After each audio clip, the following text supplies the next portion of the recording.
dia.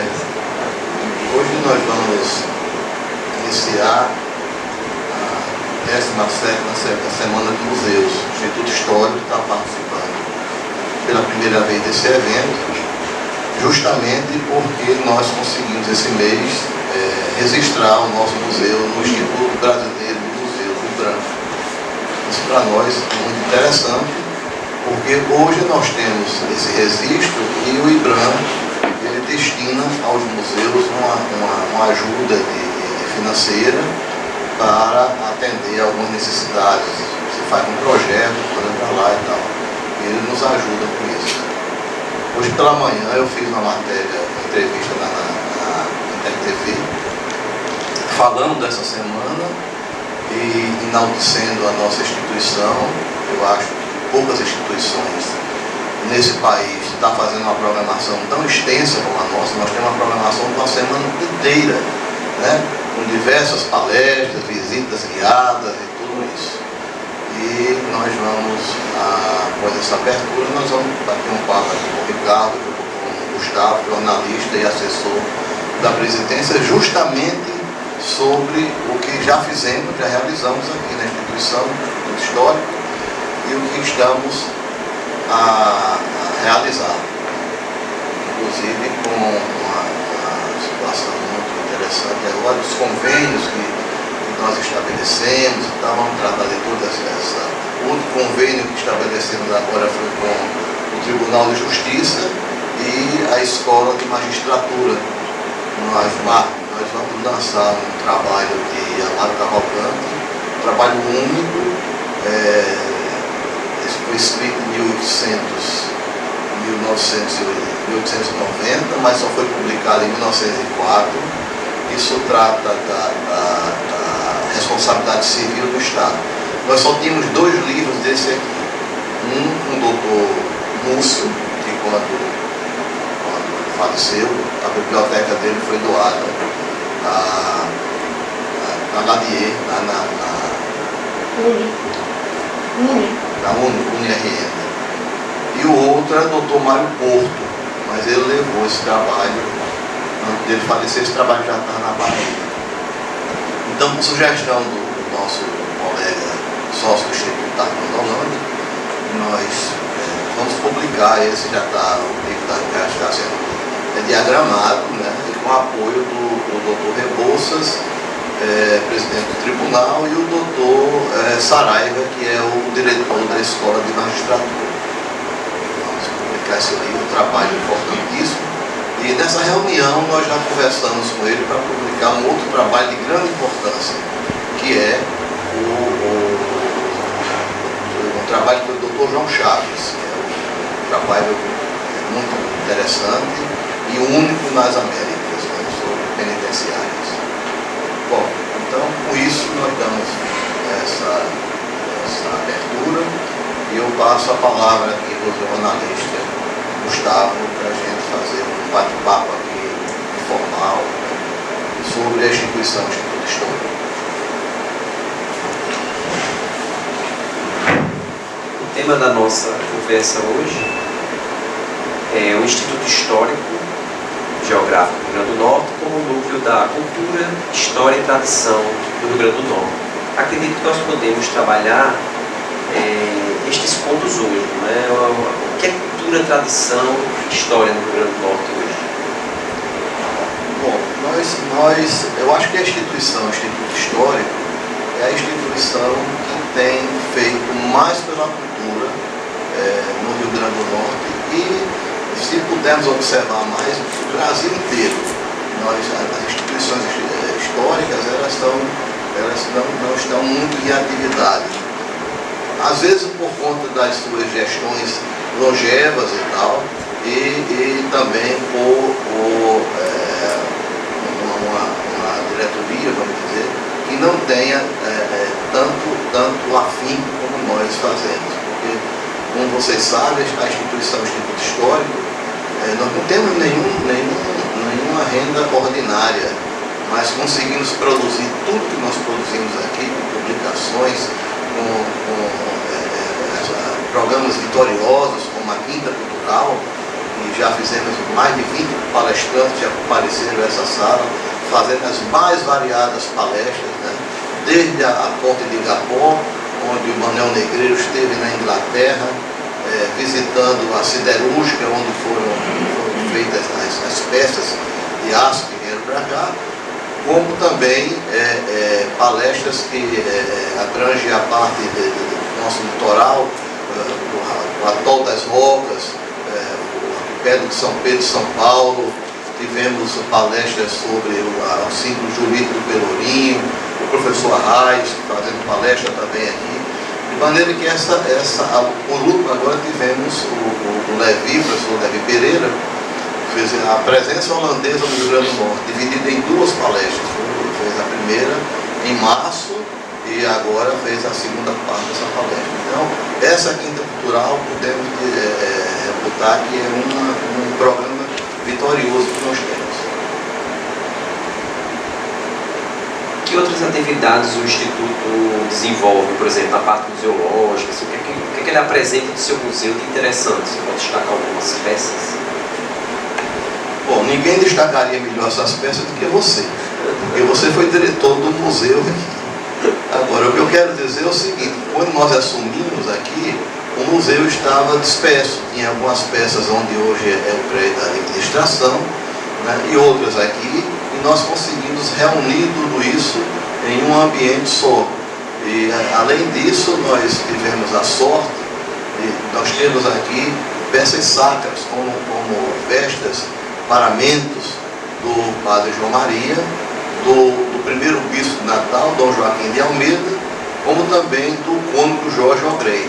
Essas peças estavam mal conservadas e contamos com a boa vontade do cônego José Mário, especialista em recuperação de peças sacras, com um curso em Roma, e ele praticamente todas as peças já nos foram entregues, principalmente as peças do Padre João Maria, que está em processo de canonização e precisa, após esse processo de canonização, vai precisar de ter relíquias. Nós temos aqui uma quantidade de peças dele muito grande, mas conversando com o Zé Mário, ele me disse o seguinte, que a relíquia é um negócio muito pequeno, de qualquer parte das vestes dele, das vestes sacras dele, pode ser um negócio assim, muito pequeno, o tamanho de um caroço de feijão, um negócio assim, muito pequeno.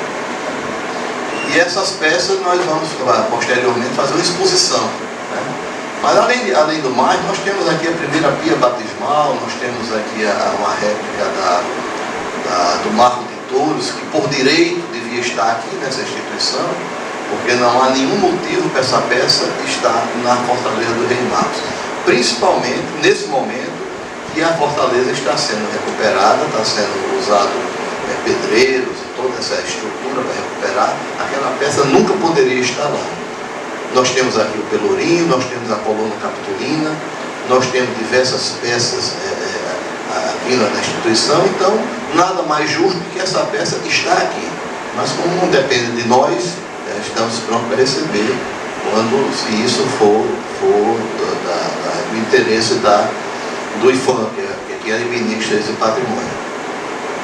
Mas nós temos ainda aqui bustos, quadros, e outras peças que Gustavo vai enumerá-las agora, que ele passou muito mais tempo no museu do que eu, naturalmente. Presidente, o senhor citou algumas peças interessantes para o acervo, acho que já foi uma boa amostra. Queria passar para outro tema que eu acho que é interessante, né? O Instituto ele está sediado na capital, em Natal, mas houve um olhar diferenciado para entender o Instituto como ele ser parte do Rio Grande do Norte. E alguns projetos foram desenvolvidos nesse sentido. Você poderia falar sobre essa, vamos dizer assim, esse pertencimento que o Instituto quer ganhar com cada um dos municípios, por exemplo? Falar um pouco do projeto, da história dos municípios, da questão da interiorização, da mudança no próprio estatuto, que o sócio do munícipe, ele não é um sócio correspondente, ele sim é um sócio da instituição. E falar um pouco sobre a estrutura societária, essas mudanças como sócio mantenedor. Bom, como eu disse inicialmente, o Instituto não tem renda ordinária. Então, nós temos que nos reinventar todos os dias aqui para criar a condição de funcionamento da instituição. Foi quando tivemos a ideia de fazer, criar um outro tipo de sócio, que já faz parte do nosso estatuto, é o sócio mantenedor. Ele tem todos os direitos do sócio, apenas se restringe a votar e ser votado.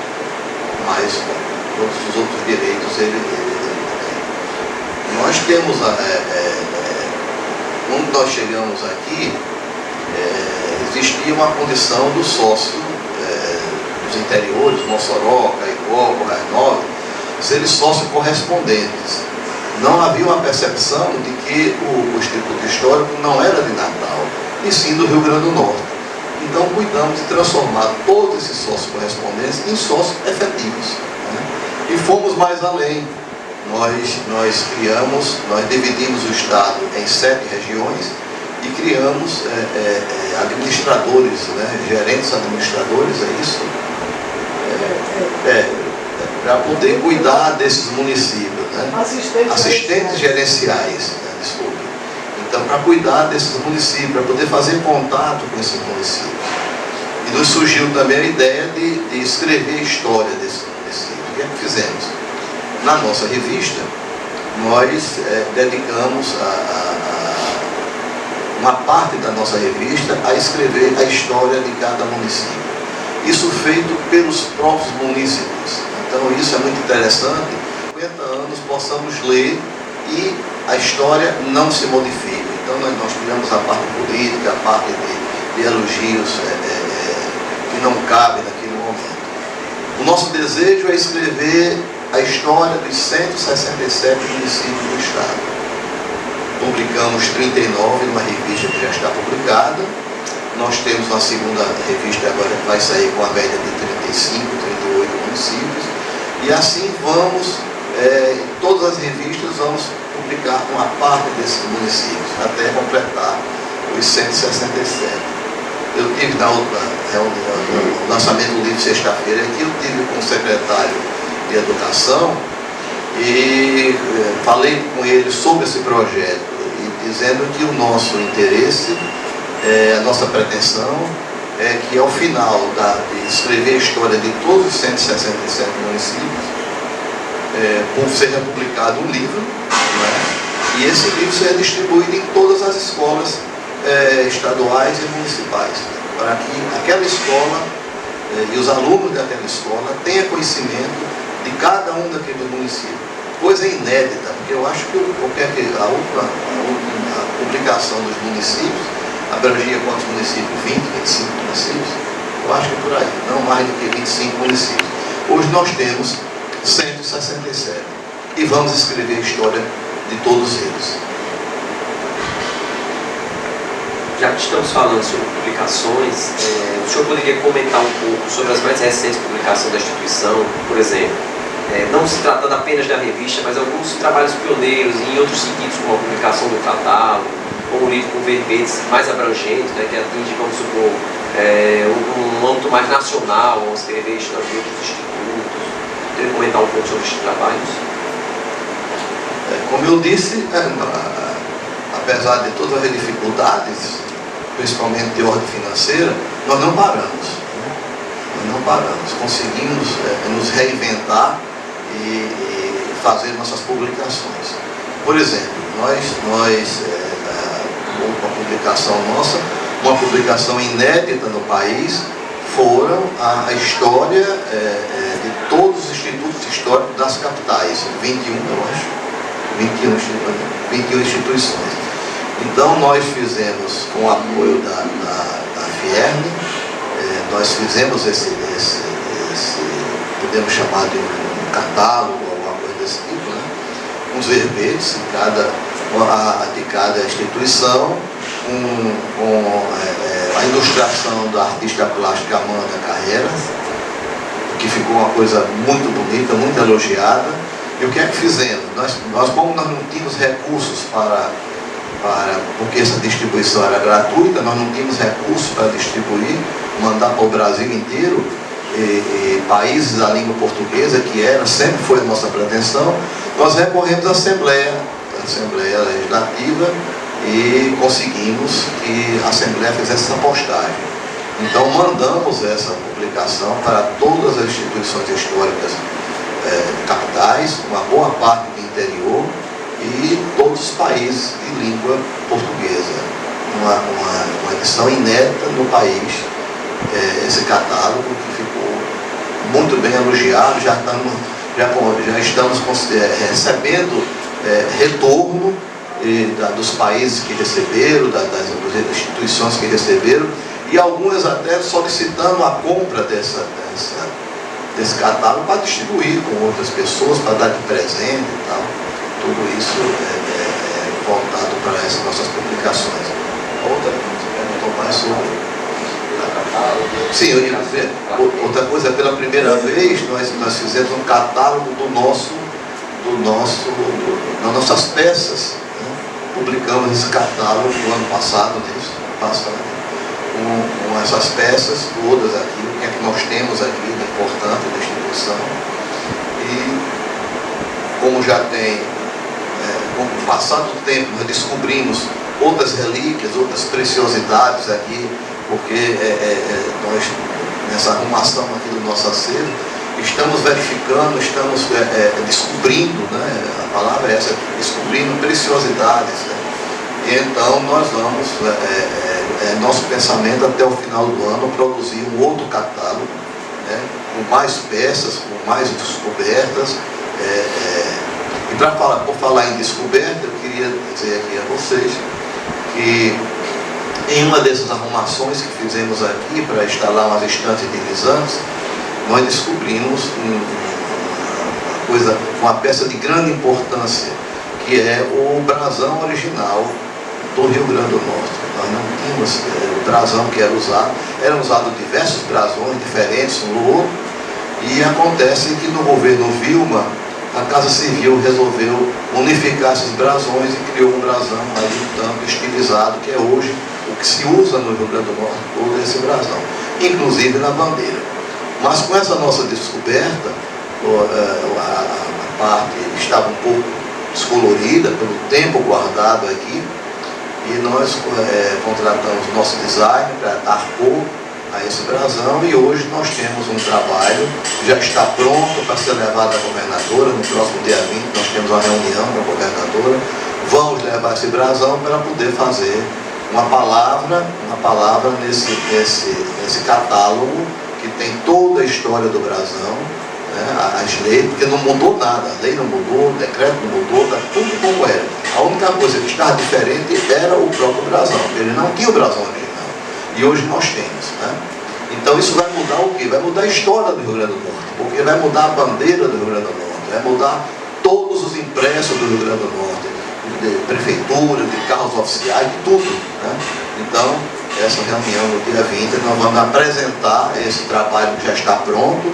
Isso é um trabalho que vai ser patrocinado pelo Grupo Vila, é uma produção muito grande, talvez de mais de 5.000 exemplares, que vai ser distribuído em todo o Rio Grande do Norte e mandado para as casas legislativas do país, porque eles têm, como muda a história da nossa bandeira, então é necessário que se faça presente esse novo brasão do Instituto Histórico. Com relação às publicações, o senhor pode falar um pouco sobre essa renovação, até gráfica, essas mudanças, e que isso reflete também vamos dizer assim, na recepção para a cidade, até nas atividades do Instituto, essa participação mais ativa do Instituto no campo cultural, na vida cultural na cidade e do próprio Estado? Como eu disse, o Instituto Histórico é a instituição que mais tem feito pela cultura.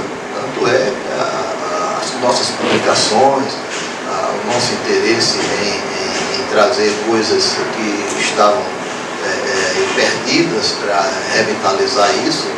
Então tudo isso, há pouco tempo eu tive uma reunião com a secretária de Turismo, e está marcada também nessa reunião com a governadora. Ela vai estar presente, tanto a secretária de Turismo como o secretário de Educação.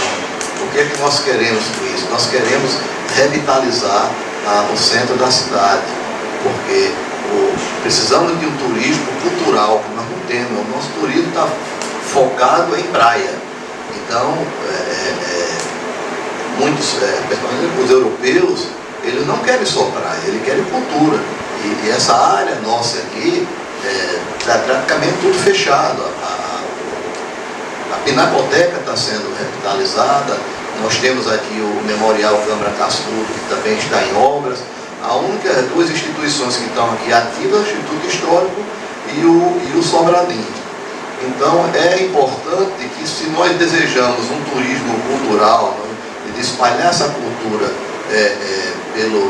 pela cidade, nós temos que ter um centro seguro, um centro com policiamento, um centro com outras atividades, um centro que tenha contemplado a Praça Padre João Maria, porque, pelo que eu pude observar, essa Praça Padre João Maria são 16 praças que estão sendo revitalizadas.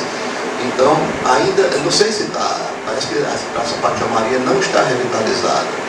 Em outra reunião que eu tive com a Alexina, em outras demandas, ela disse que o prefeito tem uma ideia de trazer a catedral nova, um corredor cultural até a catedral velha, né? Então fazer isso um corredor sem passagem de carro, somente nas transversais, nessa situação, né? Então isso seria muito bom, porque o evento que nós temos aqui é o evento de Carlinhos Zendes, 2 sábados por mês.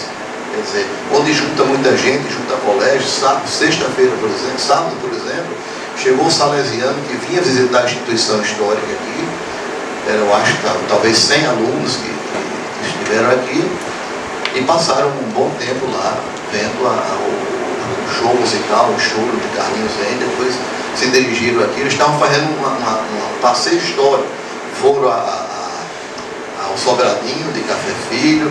Infelizmente, essas duas instituições aqui, a Pinacoteca e o Museu Memorial Câmara Cascudo, estavam fechadas, mas eles foram na Rua da Conceição, os professores falaram a importância da Rua da Conceição, o nascimento de Natal, a Praça André de Albuquerque, que é o marco zero de Natal. Então, todas essas ruas aqui são cheias de história. Aqui os holandeses desceram na Rua da Conceição, né? Então, o centro tem muita história, agora precisa ser visto pela prefeitura, visto pelo governo do estado, para revitalizar e oferecer ao turista um espaço cultural. Imagine, senhores, que o Instituto Histórico veio abrir nos sábados em 2015, ele passou a vida inteira fechado. Em 2015, nós conseguimos, 2017, depois de 115 anos de fechamento, nós conseguimos, com o apoio da Fundação Zé Augusto, abrir a instituição Instituto Histórico nos sábados, porque é quando o pai de família sai com seus filhos para fazer uma visita, estava fechado, toda essa parte fechada aqui. Então conseguimos abrir e temos uma visitação muito significativa nesses sábados, nessas ocasiões. Tange as parcerias com outras instituições, né? O que é que o Instituto tem articulado nesse sentido de diálogo com outras instituições, não só no Estado, mas no Nordeste, no Brasil e até no exterior, algum diálogo, algumas tentativas de convênio, de parcerias? Bom, ultimamente nós recebemos aqui o professor Valentim, que vai fazer uma palestra aqui, e ele nos propôs uma parceria cultural, um centro lá de cultura da Astúria. Vai ser uma parceria bem interessante, que eles trabalham na mesma área cultural que nós. Nós temos um convênio já assinado com a Universidade Federal do Rio Grande do Norte para fazer aqui talvez aqui uma formação de professores, uma reciclagem de professores na área de História, Geografia e outras áreas correlatas, né? Estamos, há pouco tempo, fui procurado pelo presidente da Câmara, Paulinho Freire, e ele quer fazer uma parceria conosco na parte televisiva. Ele quer nos ceder por semana 1 ou 2 horas para que nós possamos falar sobre cultura na TV Câmara, né?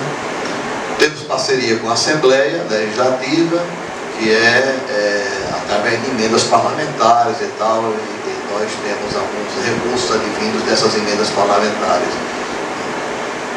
E acho que, se não me esqueci de alguma coisa, A Fé Comércio, que já nos apoia há muito tempo, né? Nos apoia financeiramente. Amanhã nós temos um grande evento da Fé Comércio, que é motor do desenvolvimento, que vai estar, vão estar muitas entidades culturais, então a FIERD, a Fé Comércio, isso lá no Hotel Barreira Roxa. Nós estaremos lá presentes amanhã, nessa abertura desse programa deles. Outra coisa, nós estamos também envolvidos com o museu do antigo aeroporto Augusto Severo. O prefeito Taveira, lá de Parnamirim, vai transformar aquela área num museu. Isso já foi feito em contato, e tem todo o apoio do brigadeiro, com o qual eu tenho uma reunião, né, na quarta-feira, lá na aeronáutica, né? Então, já foi feito, o Parnamirim já fez contato com a França, com os Estados Unidos e com a Itália. Nós temos 3 prédios bem antigos, né? O hospital lá de Parnamirim, lá do aeroporto, vai ser administrado pelos americanos. Um hangar muito interessante, um hangar bem feito naquela época, com a tecnologia usada, vai ser administrado pela França. E tem outro prédio histórico que vai ser administrado pela Itália.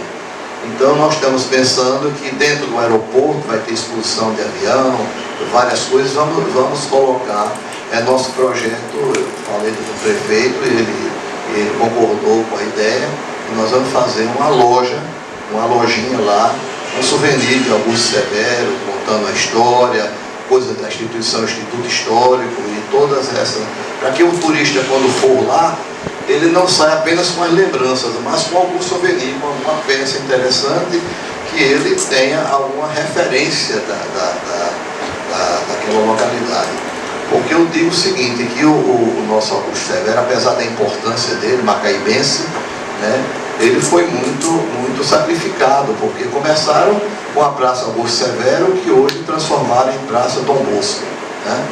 Depois o aeroporto, acabaram com o aeroporto Augusto Severo. O município de Augusto Severo também transformou-se. Quer dizer, ele, não sei porquê, Augusto Severo ficou mais ou menos amaldiçoado, porque tudo que tem o nome dele se acaba, as pessoas tiram o nome dele. Então, o brigadeiro, na reunião que teve com o prefeito, que eu não participei dessa reunião, ele faz questão que o museu tenha o nome de Augusto Severo. A única coisa que eu faço questão aqui é que mantenha o nome de Augusto Severo. Isso para nós foi muito interessante, por quê? Porque ele estava perdendo o nome em tantos cantos, e agora vai ter um nome em um museu do calibre do que está sendo feito lá em Parnamirim, que era um aeroporto. Nunca entendemos porque aquele aeroporto foi desativado. Eu acho que foi uma coisa que não se consegue explicar, porque era um dos aeroportos melhores do Brasil na avaliação da Infraero, né? Naturalmente guardando as proporções de tamanho, mas era de administração, de tudo. O aeroporto estava enquadrado entre os melhores do Brasil. De repente desarticula aquele aeroporto e joga lá para Parnamirim, São Gonçalo, o que tem provocado um desastre no nosso turismo. As pessoas, é mais fácil voar para João Pessoa e depois vir de carro para cá, porque eles não querem arriscar. Principalmente eu que estou ali na Pipa, que a Pipa é um grande polo de receber turistas. João Pessoa, Recife, o pessoal desce em João Pessoa e vão para a praia de carro. Eles chegam com muito mais facilidade que descer no aeroporto daqui e chegar na Pipa ou chegar em Natal. Então aquilo ali foi, nunca entendi o porquê. Mas coisas do Rio Grande do Norte. Para encerrar, eu faço uma pergunta que são duas. Depois de tudo que o senhor falou, mas faço essa pergunta. O Instituto tem futuro? E a segunda é, qual o futuro do Instituto? O Instituto tem passado, presente e futuro. O passado guarda 400 anos de história, bem guardado, naturalmente. O presente é o que estamos vivenciando hoje, com tudo isso que nós acabamos de falar, nós acabamos de dizer aqui. E o futuro é belíssimo, porque quando eu assumi, eu disse na minha fala, me lembro hoje, que a instituição, o Instituto Histórico do Rio Grande do Norte, seria uma das as melhores do país. E está caminhando, está bem perto disso. Pela nossa atuação na cultura, pelo que nós estamos fazendo, e estamos colhendo agora uma boa parte do que nós plantamos nesses últimos anos. Porque o processo cultural nesse país é muito devagar e pouco observado. Mas, pelo que nós plantamos, pelo que está acontecendo com a instituição, o Instituto Histórico, sendo procurados para entrevista, para tudo que acontece nessa aldeia de Natal, nós estamos convidados para estar lá presentes, falando sobre a instituição. E isso é bem importante, porque o Instituto saiu daquela parte de obscuridade para presença constante no meio cultural, político, administrativo da capital do Rio Grande do Norte. E isso é muito bom, isso é visto, isso está presente, não é novidade para ninguém, mas isso é fruto de muito trabalho mesmo, é dedicação. Porque nós chegamos aqui, eu e a vice-presidente, a doutora Joventina, nós chegamos aqui, eu chego de 6h30, ela chega de 15h47. Então, uma vez o Otto Madruga me perguntou, disse que ele vinha aqui, disse, que hora você chega aqui? Eu disse, eu chego de 6h30. Imediatamente ele perguntou, você vai tirar leite? Eu digo, sim, eu tiro leite de pedra aqui, porque manter uma instituição sem renda ordinária, sem receber dinheiro, e cumprir uma folha de 6.000 e 6.000 e pouco todos os meses, sem dinheiro, é tirar leite de pedra. Muito obrigado. Está cercado de história.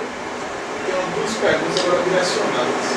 Uma porque você descreveu os fundadores. Então eu queria saber qual a diferença do Instituto na época de sua fundação para os dias atuais, e essa mudança teoricamente de função. E a outra seria para o orgulho, né? O que é que ele prevê para o Instituto no futuro? Porque você falou muito do presente, né? Mas e essa inferência para o futuro? Como é que seria? O que eu falei do futuro é o que dá, são os acordos que nós fazemos, as parcerias. Isso está aí aberto a muitas coisas, né? Não posso nem dizer, porque tem tanta coisa a ser feita, que essas coisas vão acontecer na medida que a gente avança, né? Nós temos, como eu disse, nós temos parceria com a universidade para fazer aqui uma formação de professores. Nós temos parceria nessa área cultural, quando o Instituto Histórico está envolvido lá no museu Augusto Severo, né? Então a Secretaria de Turismo nos convidou para participar de coisas que relativas ao turismo cultural. Então tudo isso são coisas que a gente vai esmiuçando quando nós estivermos lá. Os horizontes são infinitos, né? Então tudo pode acontecer. Não é como a música, inclusive nada, tudo pode acontecer, inclusive tudo pode acontecer. À medida que a visibilidade da instituição está tão grande hoje, que nós conseguimos isso com muito suor, que hoje nós somos procurados nas mais diversas situações, né? O Instituto Histórico está aqui como guia das coisas, né? As pessoas chegam e querem procurar alguma coisa, quando vem para a área cultural, é onde eles vão encontrar no Instituto Histórico. E essas situações têm demandado outros projetos ligados à cultura. Quando se liga à cultura, eu conversei ali com uma pessoa da Viva o Centro Histórico, eu não me lembro o nome dele, esteja comigo aqui, está vendo um trabalho muito bonito para revitalizar ele. Ele é empresário aqui da Avohai, mas já tem conseguido falar com diversas pessoas e quer trazer o funcionamento do Centro Histórico. Precisa do comércio funcionar, da área cultural, tudo isso é um conjunto. Isso aqui não funciona nada sozinho, tem que ser um conjunto para funcionar e dar certo.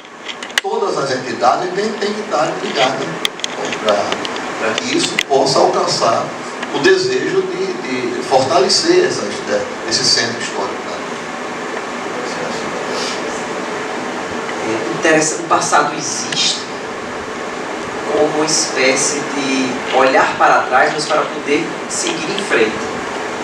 Recuperar a visão dos fundadores e olhar um ano que foi o de 1902, com esse trabalho dos fundadores, é perceber quem eram aquelas pessoas, por que elas estavam ali sentadas, e por que que elas tinham esse interesse de criar uma instituição. O que a gente vê da história, né? Ah, foi fundado em 29 de março, é aquela coisa muito solene, mas assim, onde está o humano disso? Que é o que a gente vê hoje no presente aqui, nos diálogos, no dia a dia, no chegar às 6 horas da manhã, nos problemas que se resolvem, nas discussões que se tem que ter, nos caminhos que se quer traçar. Mas aí, o que é que essas pessoas, elas tinham esse mesmo pensamento? Sim, elas tinham. Quem eram essas pessoas de carne e osso? Né? O que é que eu percebo de semelhanças aí que eu posso dizer entre o que aconteceu em 1902 e o que acontece hoje, 117 anos depois, é que eram pessoas que tinham um propósito. Hoje conserva esse propósito.